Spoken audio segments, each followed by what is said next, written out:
В ходе осуществления госконтроля и надзора в сфере антимонопольного законодательства УФАС по республике с 2018 по 2020 год было выявлено 267 нарушений, допущенных органами публичной власти.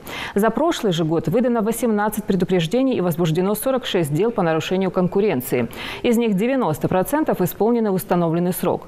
Об этом рассказал руководитель регионального УФАС Батыр Тачеев на совещании под руководством главы Ингушетии. По его словам, чаще всего нарушения допускаются в сфере закупок. Профильные работники не проходят должным образом профессиональную переподготовку или вовсе не имеют соответствующего образования. Поэтому республиканским управлением проводится ряд мероприятий с целью методической помощи органам госвласти. Данная работа проводится в соответствии с планом мероприятий. Соглашение о взаимодействии между ФАС России и правительством Ингушетии, заключенного в марте 2020 года. Заслушав информацию, глава региона заявил, что развитием конкуренции должно заниматься не только территориальное управление ФАС России, а в целом вся система органов госвласти и местного самоуправления.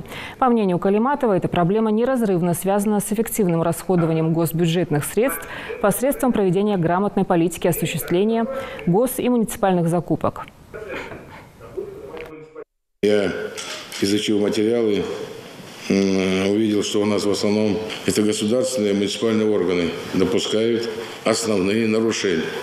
И его служба, соглашения, семинары, он готов проводить, разъяснять, объяснять, особенно на закупках. Укрепляет законность, порядок, ответственность. И давайте протокольно запишем и взаимодействие, соглашение, чтобы все заключили в рамках нормативов федеральной службы. Я вам говорю, он в помощь вам.